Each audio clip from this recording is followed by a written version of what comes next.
안녕하세요. 말씀 숲 큐티 이목사입니다. 블레셋은 미스바로 공격해 왔습니다. 그들은 이스라엘을 만만하게 여겼습니다. 무기도 강할 뿐더러 20년 전 여호와의 궤를 빼앗았던 아벡 전투 이후 오랫동안 블레셋은 이스라엘을 두려워할 일이 없었던 것이죠. 그러나 그날에 여호와께서 큰 우레를 발하여 그들을 어지럽게 하셨고 블레셋 군대는 이스라엘 앞에 패하게 됩니다.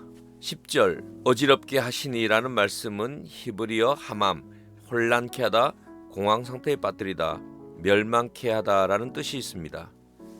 마침내 이스라엘은 블레셋을 추격하여 뱃갈 아래까지 치고 승리를 거두게 되었죠. 이 전투 장면 속에서 성령님께서 우리에게 주시는 귀한 적용점이 있습니다. 첫째, 그날 하나님의 역사를 보게 된다입니다. 오늘 말씀 하나님께서 전투의 전면에 나타나신 그 날은 이스라엘 사람들에게는 몰살당할 위기의 날이었습니다. 이스라엘 백성들은 두려움 가운데 하나님께 예배드리고 기도했습니다.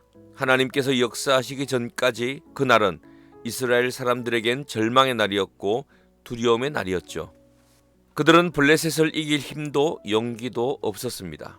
품에서 꺼내들 카드가 한 장도 남지 않은 막막한 날이었던 것입니다.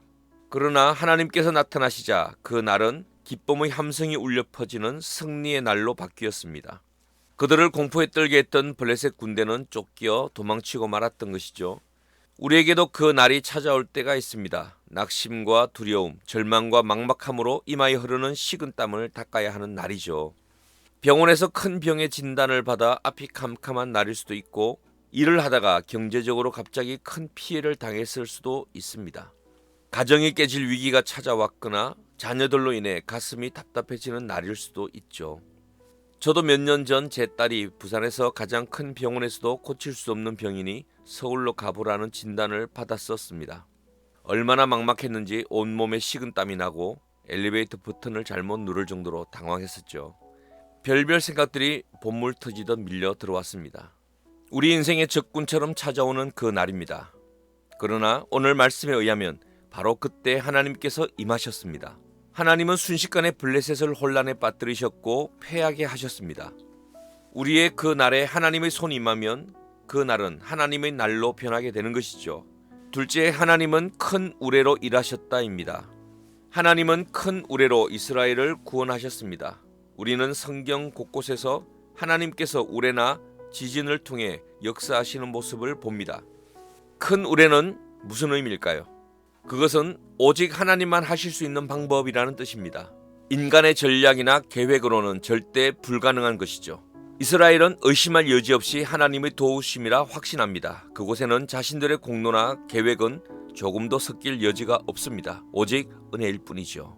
이 사건은 그들의 믿음에 불을 붙이는 체험이 되었습니다. 블레셋 사람들이 자연현상인 우레를 그냥 두려워할 리 만무합니다.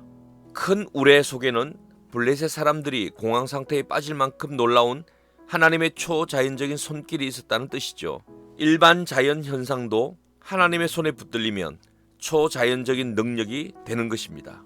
우리의 그날 하나님께서는 하나님의 방법인 큰 우레로 우리 인생에 역사하실 것입니다. 나의 방법도 무너졌고 나의 계획은 망가졌지만 하나님의 방법은 실패가 없습니다. 우리 형제들 인생 속 그 날이 닥쳤더라도 하나님께서 그날 큰 우레로 도와주실 것을 확신하시기 바랍니다. 감사합니다.